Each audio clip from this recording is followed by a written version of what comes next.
This is Steve Zeltzer with Workweek. And the struggle over the monuments in the United States that are being attacked, in the effort to remove them, has raised the issue of what these monuments are and their role in American history. And today we're with Peter Radcliffe, who is a retired professor in Minneapolis, and he has been studying the situation of labor, Black labor, and particularly the role of these monuments, particularly the Lee Monument. And he's written about it. And I think the American people, working people, really don't know the history of what happened with these monuments and what they were used for politically, and what happened in the fight against slavery and then Reconstruction and the end of Reconstruction. So welcome to Workweek, Peter. Thank you, Steve. Delighted to be here. So Peter, why don't we first start about this recent article you wrote about the Lee Monument and what was really going on with that monument, why it was set up, and the whole history behind it. Well, I think it's important to have a framework that understands what we like to call the conversations between the past and the present, and that there are layers of the past that we can work our way through. And so as we sit in the summer of 2020 and look back at a monument that ostensibly commemorates the hero of the Confederacy, General Robert E. Lee, it's important to zero in on the moment when that statue is positioned, which is in the spring of 1890. The Civil War had ended in 1865. And it's important to ask what was the function of this statue when it was placed in 1890. And it's a gigantic thing. It's 50 feet tall. It's made out of brass and granite. It was actually made in France and imported in a whole elaborate scheme of having massive participation about schlepping pieces of the monument from the dock where it arrived to the place where it would be positioned. And appropriately, and as a historian, I often struggle with whether the right word to use is ironic or appropriate for many of the things that we look at. And in this case, I want to say appropriate, that the statue was installed in a former tobacco field that had been the site of labor by generations of enslaved African Americans. And in what had been a source of material wealth was being transformed into a source of ideological wealth by the elite in Richmond, Virginia. Richmond, of course, had been the capital of the Confederacy. But many people don't know that Richmond had also been the center of industrial slavery in the South, and that there were 4,000 enslaved men and women who worked in factories in Richmond, in addition to the tobacco fields around the city. And they made iron, they made flour, they made iron products like rails and nail kegs. They made granite, or they excavated granite and turned it into curbing stones. They performed a tremendous variety of industrial labor. And when the Civil War ended and those enslaved people gained their freedom, they began to organize unions and to organize, in many cases, together with white workers, particularly Irish immigrants, who worked in those industries alongside them. And that organizing reached a peak in the mid-1880s as part of a labor movement led by an organization called the Noble and Holy Order of the Knights of Labor. And the Knights of Labor were all across the United States, the first labor organization that took in women as well as men, workers of color as well as whites, unskilled workers as well as skilled, And not only organized in the workplace, but organized in the community, and not only addressed issues in the workplace like wages and job security and work rules, but they also organized around issues like convict labor, and they also organized politically and organized for the 8-hour day across the country. So Richmond, what had been the capital of the Confederacy, became a center of a labor movement that was biracial, was multi-gendered, was acting not only around workplace issues, but also community issues, and at such a significant level that in October of 1885, the African-American leader of the Knights of Labor in Richmond was invited to introduce Terence Powderly, the so-called Grand Master Workman of the Knights of Labor, at their 1885 convention in Hamilton, Ontario. And so Joseph Brown Johnson, who was a barber, traveled from Richmond together with his white counterpart, William Mullen, who was a printer, and together they introduced Powderly to the convention in Hamilton. And they did something very symbolically significant. They brought Powderly a gift, and the gift was a handmade gavel. And when they handed him the gavel to run the convention with, they explained that the gavel had been made out of 3 pieces of wood, one which had come from a tree which was cut down where Cornwallis surrendered to Washington at the end of the American Revolution, one which was cut from the lectern at St. John's Church, where Patrick Henry had slammed his fist on the lectern and said, "Give me liberty or give me death." And the third piece of wood was cut from a pillar of Libby Prison in Richmond, where Union Army soldiers had been held during the Civil War. And these 2 Southerners, one white, one black, presented this gavel to Powderly and said this was in honor of the true patriots of our common country. That was in 1885. They returned to Richmond, where the Knights of Labor took up a remarkable fight to build a new city hall. And the Knights of Labor wanted this new city hall to be built on the 8-hour day, to be built out of local materials, to be built by local workers directly employed by the city, not employed through a contract system, and paying a living wage. And they wanted jobs to be made available to, in the language of the day, for colored workers as well as white workers.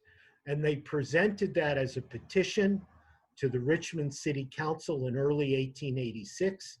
And the City Council said, we would be fiscally irresponsible to adopt a program like this. We're going to build this new city hall as cheaply as we possibly can.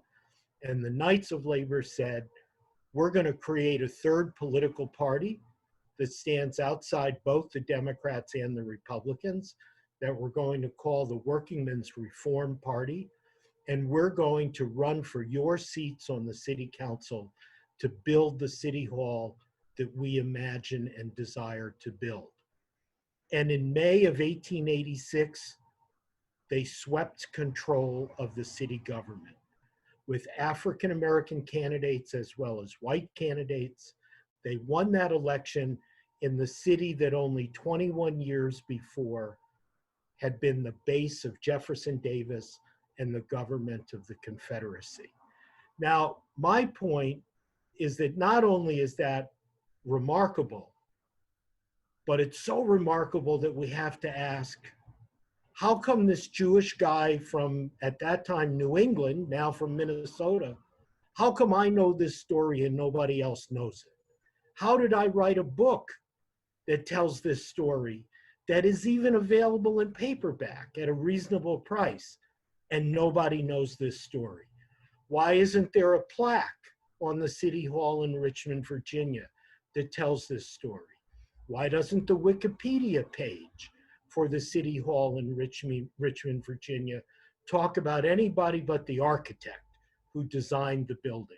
Why doesn't it talk about the workers who built it and how they got the job to build it the way they wanted to build it? And part of the answer to that, why is this story erased from history, is the monstrosity of this Robert E. Lee statue, which gets plunked down in Richmond, money allocated from the state government. The land is owned by the state of Virginia. The project is run by the state of Virginia with help from the Daughters of the Confederacy. And this monstrosity is created to enshrine the concept of the lost cause and to say to white workers who are moving in the direction of class consciousness and interracial solidarity, to say to them, hang with the powerful white people. The powerful white people will look after you. You will have access to privilege and advantage. Cut loose those Black people that you have been working with. And not solely through this statue, but the statue is part of really an ideological campaign that is used to pull white workers away from the African Americans that they had organized with and to solidify white supremacy in Richmond at a time when it was most at risk as a dominant ideology in a political economic structure. So don't you ask me a short question, I give you a long answer, Steve. But Well, history is not simple. And right. The fact that people don't know this history in the United States, which is a very important part of history, is evidence that there are some interests who don't want people to know about this history. They still have an axe to grind. Now, the struggle of Black and white workers in the South does have a long history, and obviously this is part of that hidden history. Also in 1892, there was a general strike in New Orleans of Black and white workers. Why don't you talk about how the connection of the attack on Reconstruction and how that was connected to the fight to reassert the slave owners in the South? Well, you know, I think as some historians have shown, the subtext to Reconstruction was the national economy. I studied with the brilliant historian David Montgomery. David's dissertation and first book, which was published in the late 1960s, was called Beyond Equality, Labor and the Radical Republicans, 1862 to 1872.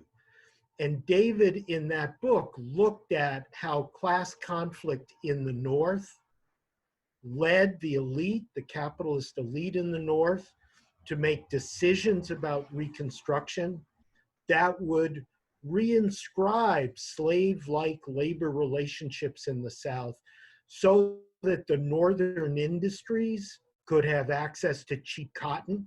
I mean, we can even back up another step and look at the global economy and the role that cheap cotton coming from the United States played in the Industrial Revolution in Great Britain.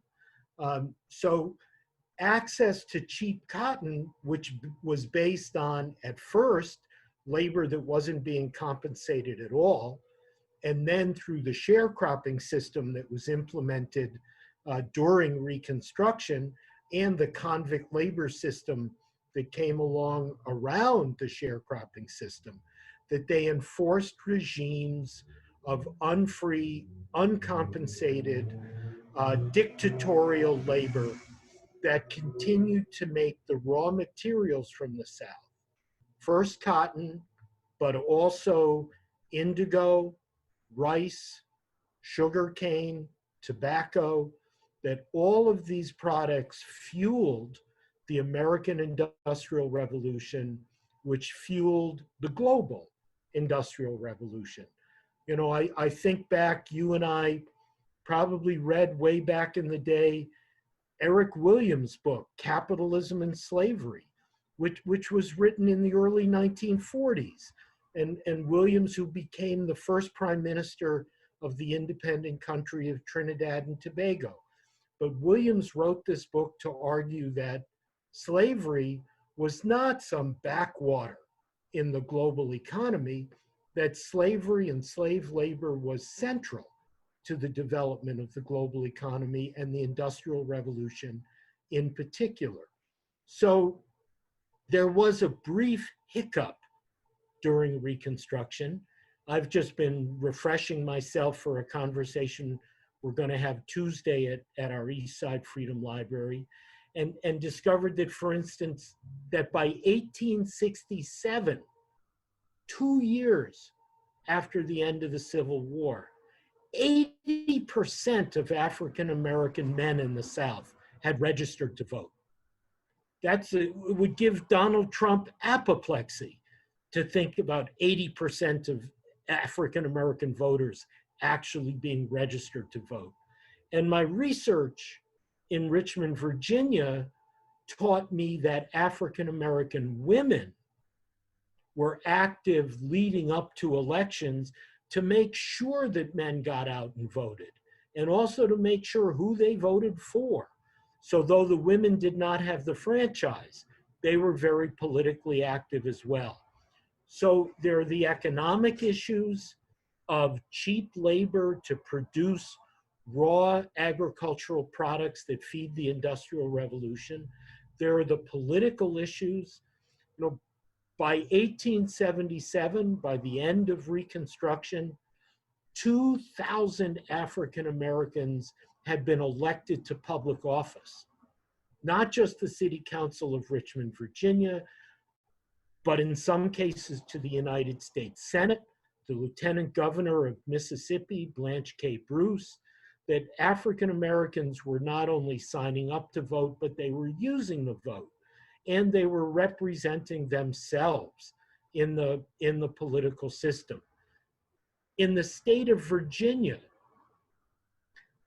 in the mid-1870s, when the Depression of 1873 struck, and struck all across the country, in the state of Virginia, the government began to close public schools as a way to save money. This, again, is this appropriate or ironic? We learn that the government of the state of Virginia identified the largest bondholders, people owed debt by the state of Virginia, were British.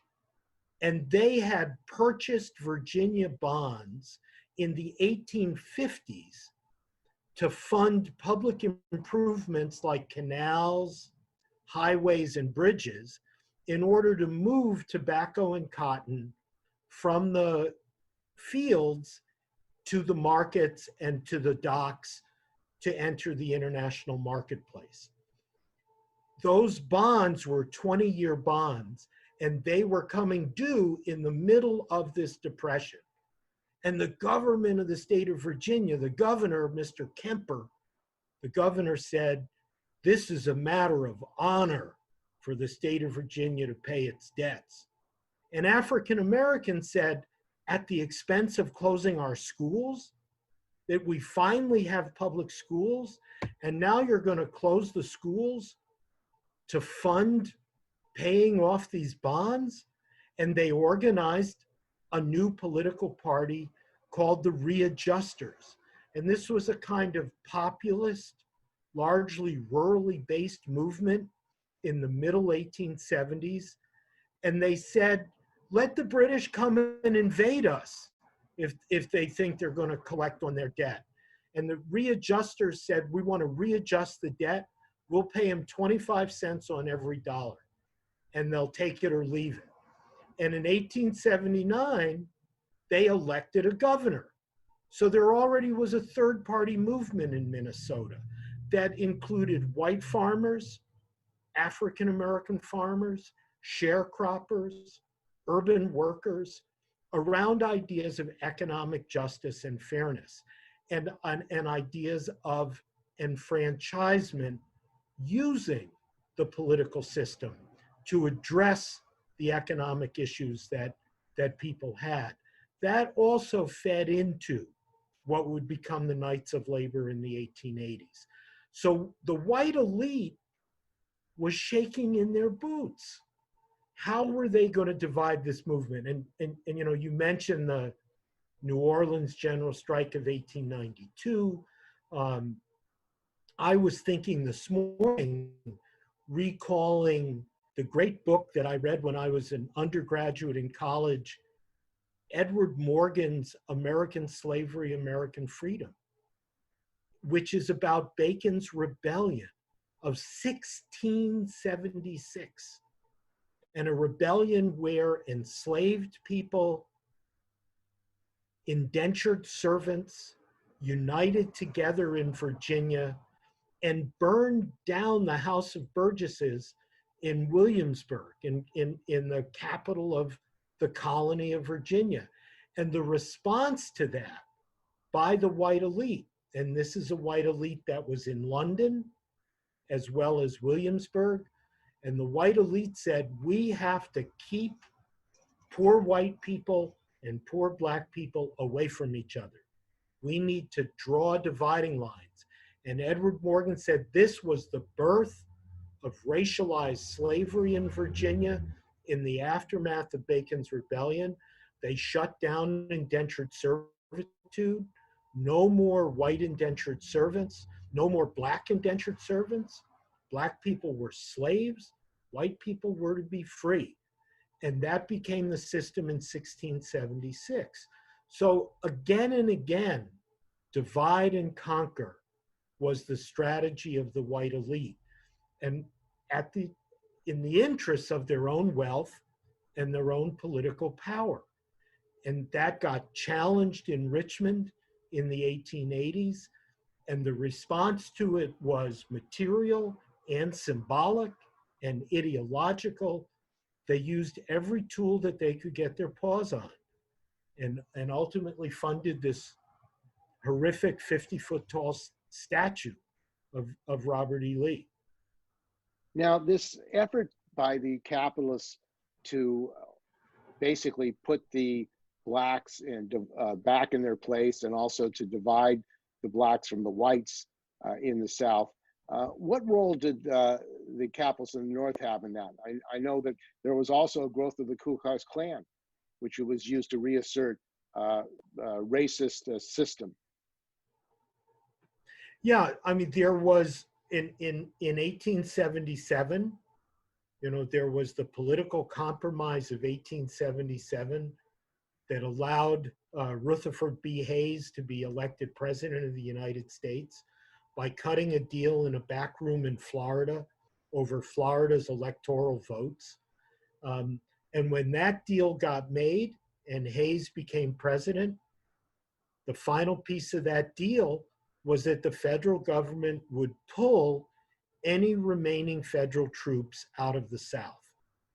And so they did, and that allowed the Ku Klux Klan, that allowed various organizations and individuals, whether it was Pitchfork Ben Tillman in South Carolina, or Thomas Watson in Georgia, any of these so-called fire eaters coming forward.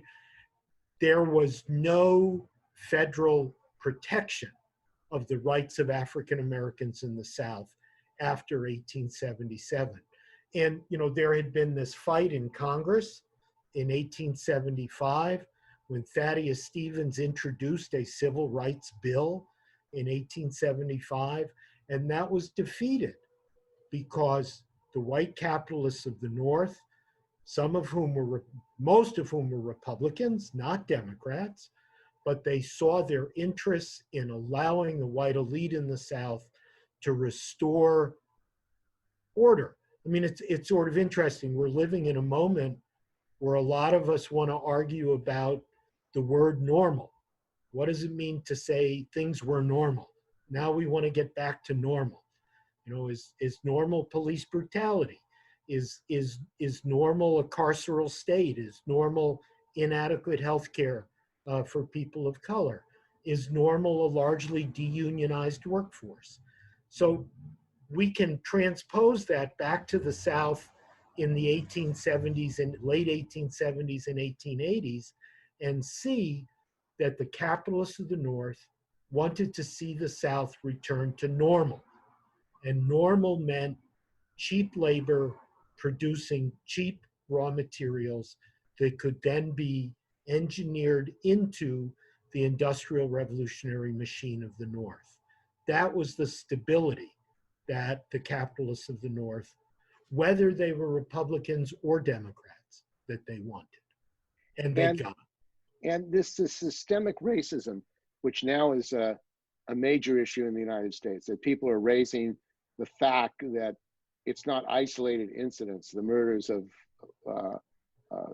George Floyd or others is part of systemic racism, but also systemic racism in the workforce, and the exploitation and profiteering off of racist exploitation of Black and Latino workers. Now, you're saying that there was the Unites of Labor actually tried to develop a working class political party. Yes. That would unite the workers, Black, white, all workers, on a class lines against a system, a capitalist system, that really codified systemic racism. What is the relationship of the fight for the Workers' Party then and today in relationship to the fight against racism? It's interesting. It pops into my head. You and I were probably both at the founding convention of the Labor Party, and of the wonderful late Tony Mazzocchi, and Tony's saying, the bosses have two parties. Shouldn't the workers have at least one?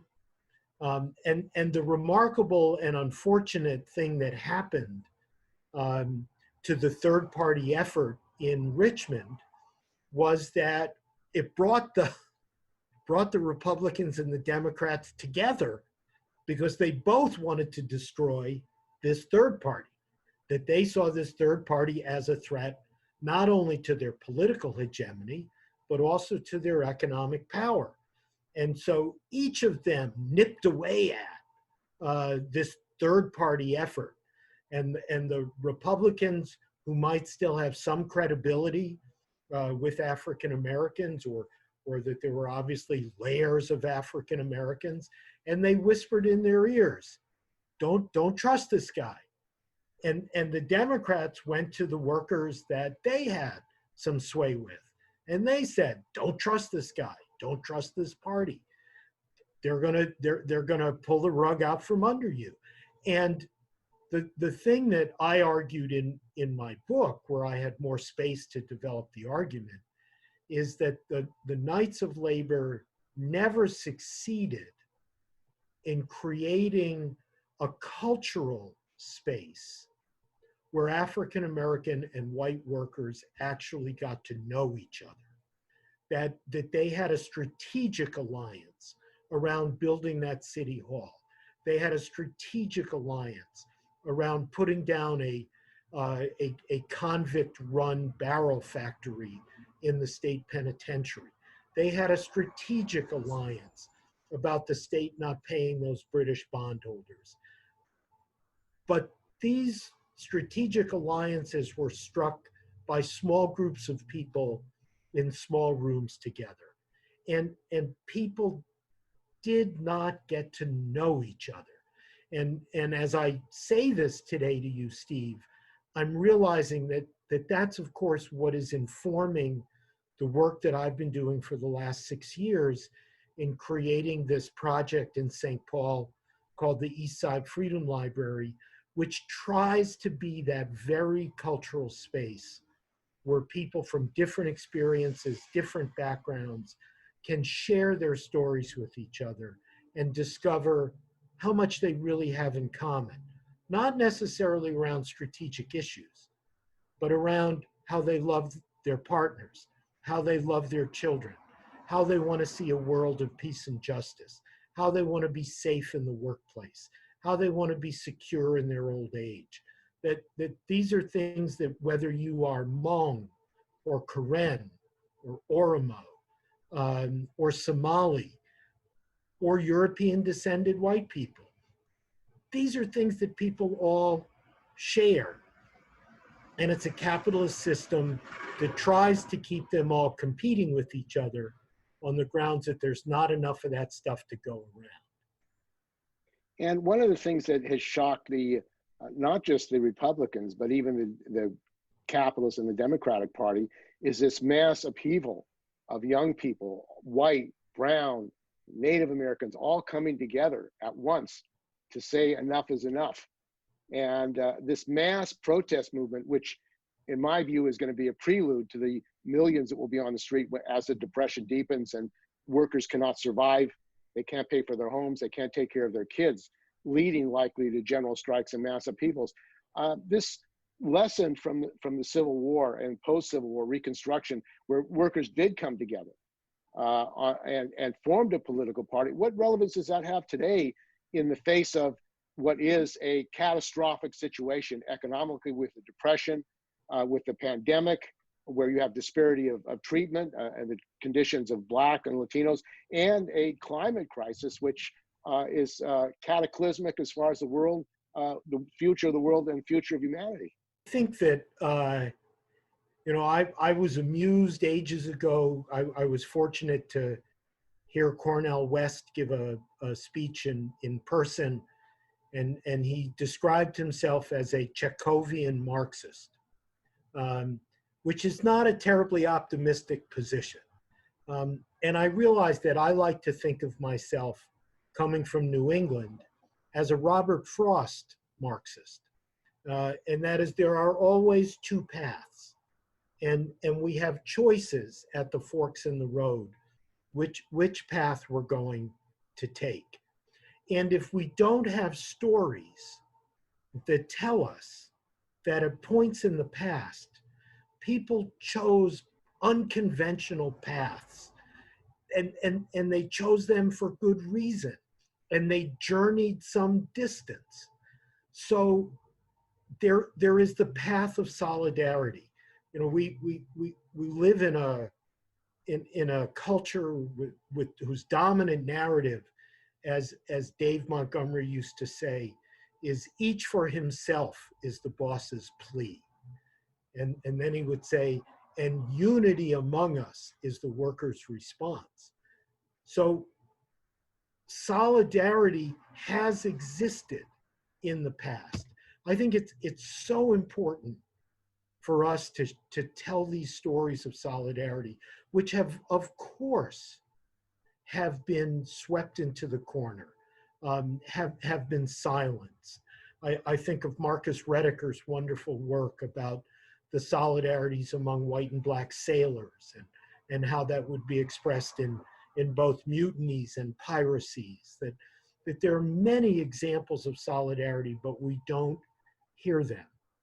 One of the difficult things about this uprising of a younger generation right now is the saliency of identity politics in the mix of this, and the idea that no one can speak for anyone else, that everyone has to speak in their own voice. And how do we learn to walk in somebody else's shoes? How do we understand how they see the world if we don't attempt to put ourselves in their place, in their shoes? So illuminating these alternate paths towards solidarity are absolutely critical. I mean, at the same time, in this moment that we're living in now, we have seen extraordinary behavior of mutual aid among young people. Now, as I'm nearing 70, I'm not out in the streets as often as I used to be.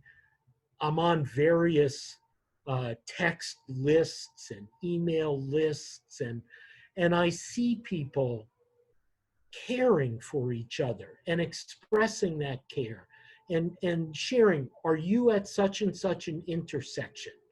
You know, have you brought water? Have you brought food? What are you doing to help people who are there? And it's, you know, it as Robin Kelly would say, you know, this is the imagining of a different world, imagining a world where people actually care for each other and support each other.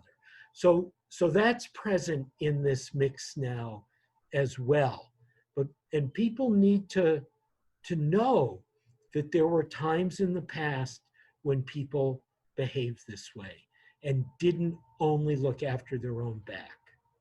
So this class solidarity, uniting the entire working class, has a history in the United States. Absolutely. Which is important to understand today in the struggle that we're going through. Yes. And the other issue is what should happen to these monuments, because they are works of art, yet they have been used in the case of these Confederate monuments to resurrect the history of the Confederacy and the legitimacy of the Confederacy. What do you think should happen to them?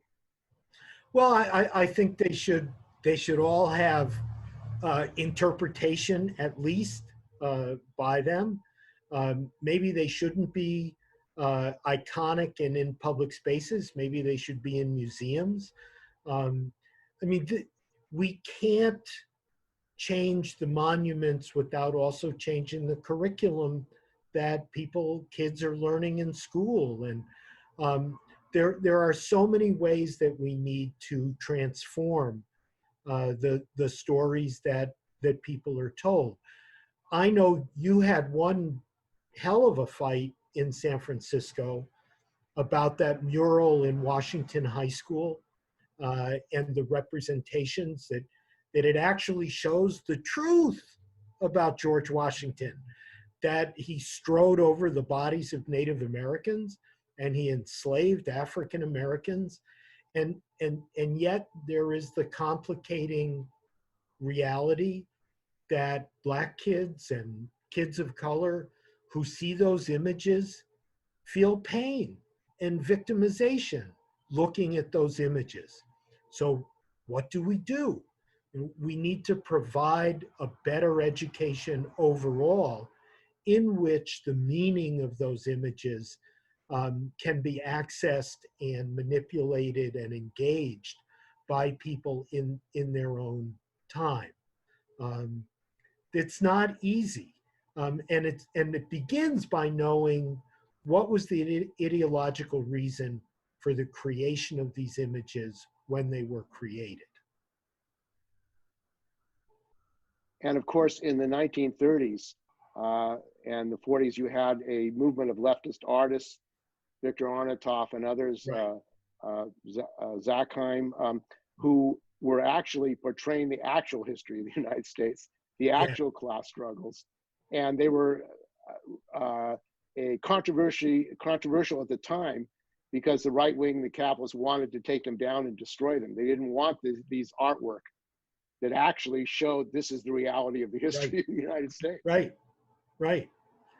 You know, we all grew up with that horrible portrait of George Washington in our classrooms, the Gilbert Stuart. And then when I got to college, somebody said, do you know why he has that look on his face? Because he had wooden teeth. Now I know, you know, and they said, and because his teeth fell out because he had syphilis. Then I found out it wasn't wooden teeth. He had a set of false teeth made out of the teeth from enslaved people. George Washington. They were taken out of their mouths. Taken out of the mouths of people that he had enslaved and whose labor he had benefited from. So, you know, this is not about gotcha history. This is about understanding what were the power dynamics in the past, and not only the evil deeds, but also those stories of solidarity, the story of Bacon's Rebellion, the story of the New Orleans General Strike, the story of the San Antonio pecan shellers, the story of the San Francisco General Strike of 1934. There are so many stories that kids do not hear because they offer that alternative path that the capitalist elite wants everybody to believe there is only one possible path. And you're on it, and there isn't enough room on it for everybody. So you better stay on that path and throw other people the hell off. And the rise of open racist, fascistic tendencies. Trump, today the troops are being used in, or agents, Homeland Security agents are being used in Portland to round people up. At the same time, the right wing are saying that their world is ending. They're losing the world. They're losing Portland, for example. They said today they're losing Portland. It seems there is from their point of view, their world is being destroyed. Do they have reason for that? Yeah, I think that neoliberal capitalism has played out. And again, my Robert Frost vision, there's two paths. There's the path of Trump, Bolsonaro, the guy in Hungary, the guy in Poland, any number of authoritarians. And there's the path that young people are showing us in the streets, that they're showing with their art, they're showing with their practices of mutual aid, they're showing with their efforts to grapple with the hand that history has dealt them. There ain't no normal to go back to, and we're either going to go to authoritarianism, and there's only so much room on that ocean liner to be on, or we're going to go in the direction of a new kind of democracy and mutualistic community that's not only in Minneapolis, not only in the United States, but is global in many ways. That those are the choices that, as we look ahead, that we're going to have to make.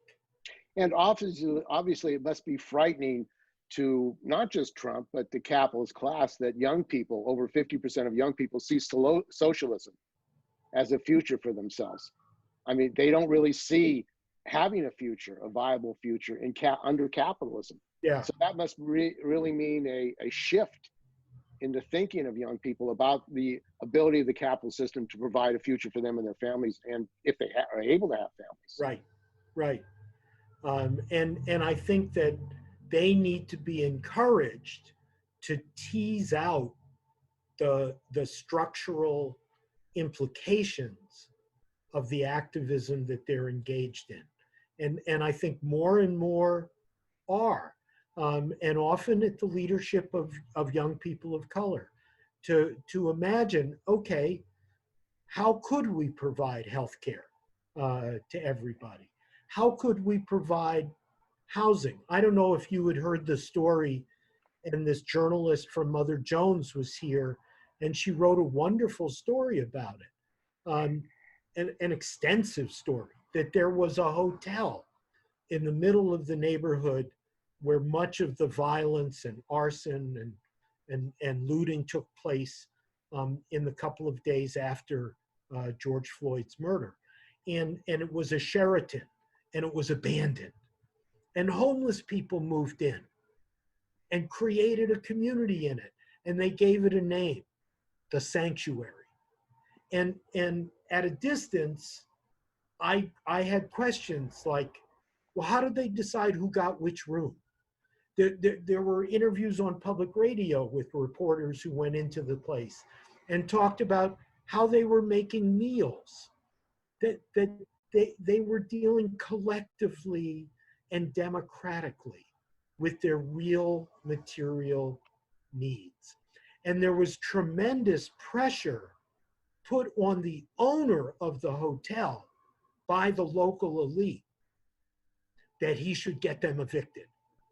And that he thought at first, like, live and let live. What else was sitting there? Maybe he'd get some good publicity out of it. But they put the pressure on him, and 2 weeks into the struggle, he sought an order to have them evicted. It's a great microcosm I think of B. Traven and Traven's novel, The Death Ship, and the way Traven would, we need a B. Traven to write a novel about that hotel and to get at the nitty gritty of how people live. Like, say, Sam Dolgoff's book about the anarchist collectives in Spain in 1937 and 1938. How people made decisions. And we see examples of that, real examples, not out of textbooks, real examples that people are creating. And of course, those occupations took place in Argentina. After the collapse of the Argentine economy, the capitalists abandoned the factories, workers took them over, and they made them work. And I think today, facing a massive depression, the question of survival for people is going to be the forefront issue. How are people going to survive? How are people going to feed themselves, their families? How are they going to have housing? How are they going to basically make the system work that is completely collapsing on itself, this capitalist system? Think of those General Electric workers, I think in Massachusetts, who said after they had been laid off and the pandemic set in, and they said, we want to build ventilators. Put us back to work building ventilators. And GE wouldn't do that.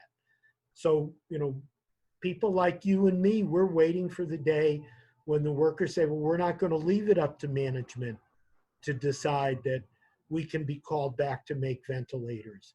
We have the know-how. We know how to get the raw materials. We can make socially useful products to make other people's lives better. Did you ever think that that would be the period where you would live through? I'm so glad to be here. I'm so glad to be here. Yeah. For historians, this is an incredible time. Yes. In the history of the United States. Yes, absolutely. Well, I want to thank you very much. We've been talking with Peter Rachleff, and he's a retired professor and a historian about the class struggle and Black and white labor and its history, particularly in the South, and how workers in the South united, Black and white, to transform society and also build a political party at the time to defend themselves. So thanks for joining us on Work Week, Peter. Thank you, Steve.